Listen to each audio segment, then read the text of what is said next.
He's an asshole, man. That dude's an asshole, and he knows it. From the mean streets of Brooklyn to the rough neighborhoods in Boise, Idaho, we now present the Goonberg Report.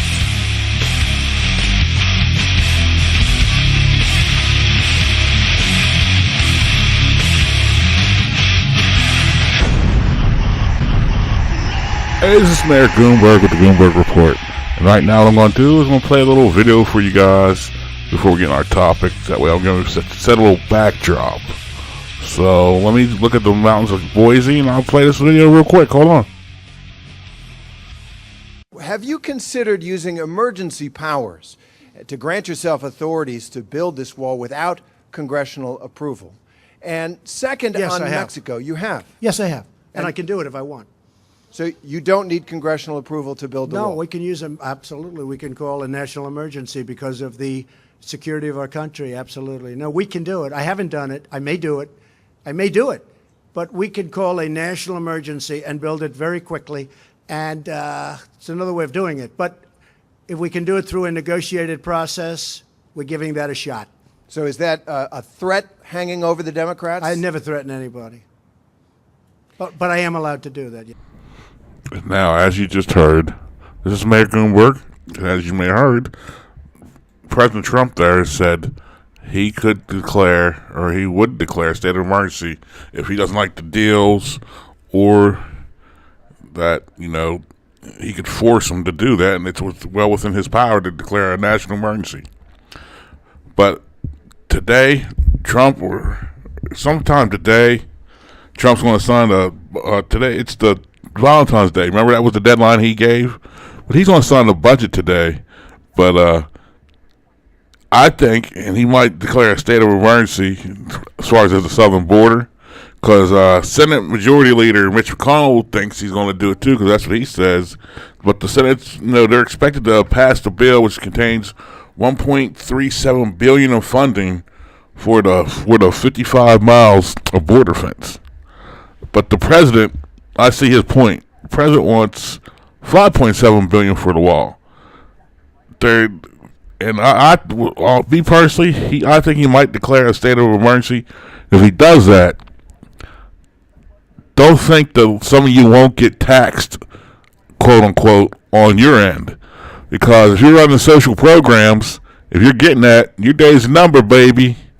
You're going to be eating out of the food boxes. You're going to be cutting downsizing on Section 8. You're going to be forced to do like everybody else does. You're going to be forced to work.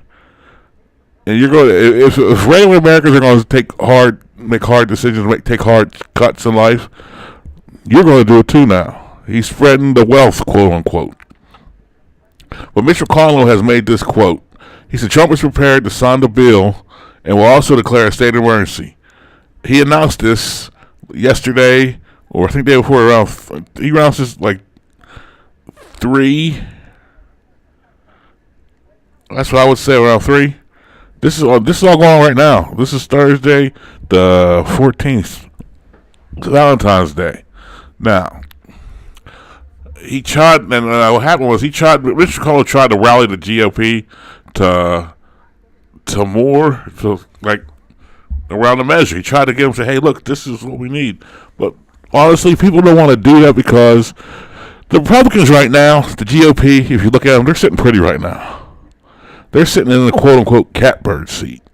They can say they disagree with Trump if it goes left, or if everything works out, which has been doing it so far, they can just say, hey, I was with him the whole time, and ride the wave. What they're doing to the people, their constituents, is playing both sides against the middle. They're hedging their bets.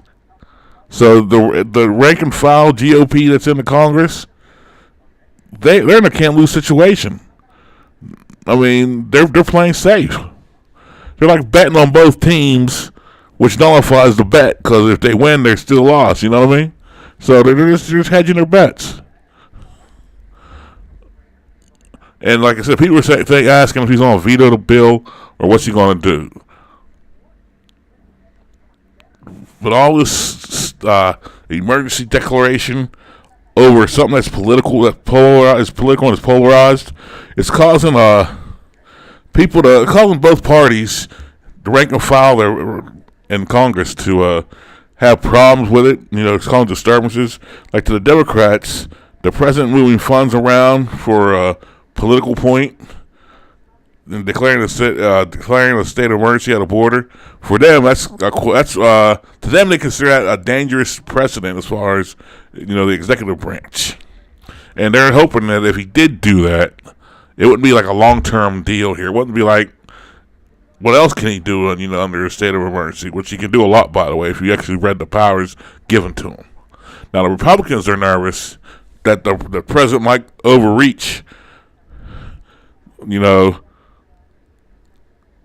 Congress has when it comes to funding the wall, and they fear he might go after money earmarked for his own pet. Like, if it's a state of emergency, he can say like how they're doing Section 8, like I just said earlier. What if he does that?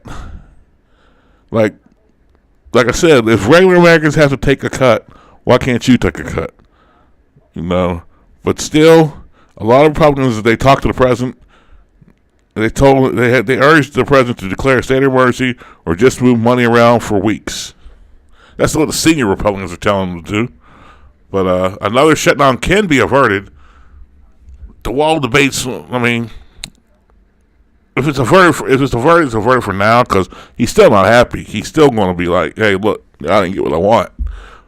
But the debate's not going anywhere soon because he's making it a priority. Now, what's going to happen is this battle is going to be going from the political arena to the legal arena, which sooner or later somebody's going to go to a court system and then go through that rank and rigorous. They're going to see what they can do through the court system to stop them to do this. It's only a matter of time. But the thing is, Congress appropriates the money. That's the law. The money is reprogrammed. Like, if the money's reprogrammed, like, it's against the law. But technically, Trump's not reprogramming the money if there's a state of emergency. And we have a porous border at the south side of our country. The courts are sooner or later going to have to get in this, and we're going to see what happens. I just think Trump's going to. I think both sides are going to have to give something in return. I think it's going to be a 50-50 deal. Trump's not going to get all his money, but at the same time, the Democrats aren't going to get what they want to. So this is Mayor Bloomberg, high up top of the mountains of Boise, Idaho. Stay safe, everyone.